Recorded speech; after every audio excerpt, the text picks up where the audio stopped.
Welcome back to Mind Pump TV. I'm your host, Danny Matrenga, and today we're going to talk about how to utilize bands when deadlifting to increase the amount you're able to deadlift over time, why people use bands and chains in the first place, and kind of give you some guidance as to how to best apply those types of tools to your training overall. Let's go. Okay, so first off, before we dive into why someone would use bands and chains, or rather I should say how someone should use bands and chains, I think we should talk about first what the purpose of them is. So consider this. Most every single exercise is going to have a strength curve that differs, meaning it's harder at the bottom or it's easier at the top, or perhaps it's easier at the bottom and it's harder at the top, right? Sometimes we call those ascending and descending.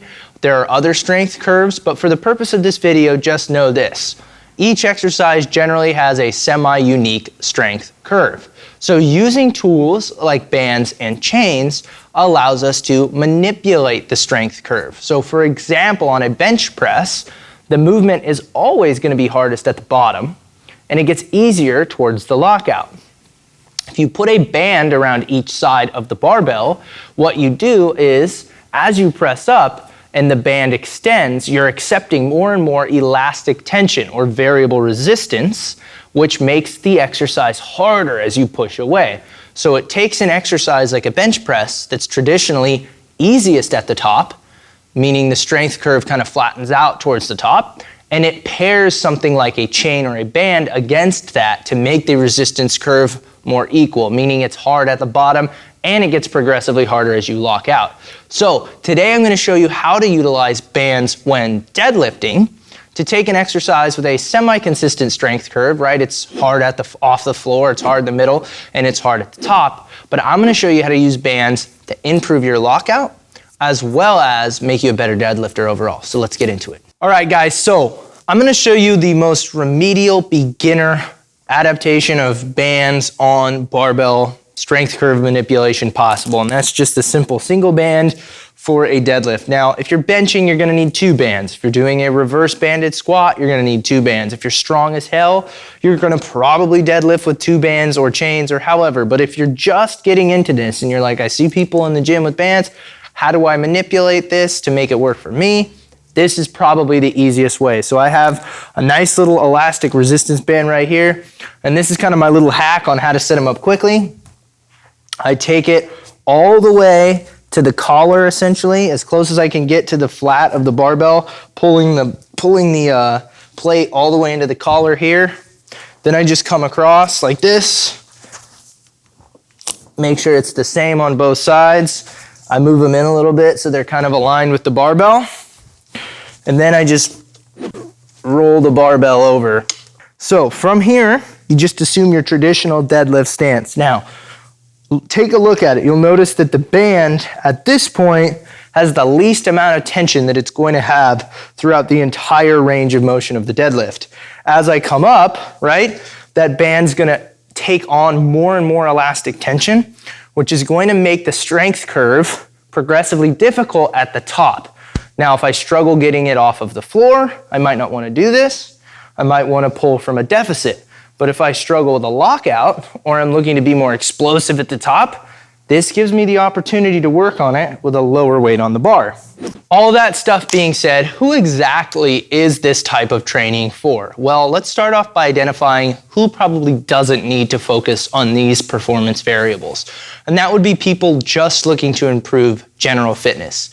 If your goal is to lose some body fat, build a little bit of muscle, and you've just started weightlifting, don't worry about strength curve manipulation, bands and chains. Work on getting your technique right down on all the main lifts before you even consider doing things like this. As far as strength curve manipulation of the barbell lifts, as a coach, I've had the best luck doing this with powerlifters and athletes. Powerlifters or well-trained strength sports athletes can generally identify very quickly the sticking points or the hard parts of their lifts. And doing things like deficit deadlifts, banded deadlifts like we showed today, chain deadlifts, reverse banded squats, banded bench presses, board presses, all these different things that manipulate the strength curve can be a really good way to help somebody who's pretty much just trying to progress on 3 primary lifts. It can help them do that more quickly. With athletes, perhaps we're talking about a basketball player, Maybe you don't want to load their spine so much with a traditional barbell deadlift, so you do a hex bar deadlift. But if we're looking to build some explosiveness, you might find that doing a banded hex bar deadlift to supplement your traditional heavier loaded hex bar deadlift might help with tipping the strength curve in favor of the knee extension piece or that maximal extension piece towards the end. And that might help you produce some explosive stuff.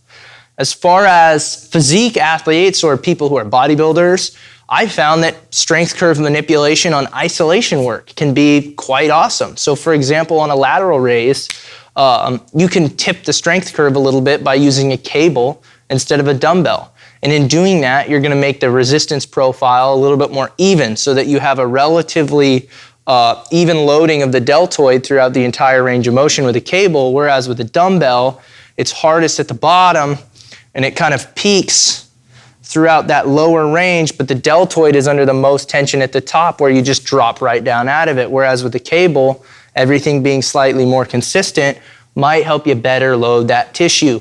And again, if you're just general population looking to get in shape, none of that stuff really matters, but this is kind of a nice way to talk about how strength curves exist, how do you approach them, and what are kind of some easy ways to go about manipulating them to better serve your goals. So again, that was the banded deadlift, a little bit about strength curves. Thank you so much for tuning in to Mind Pump TV. Have a fantastic day. Make sure you subscribe.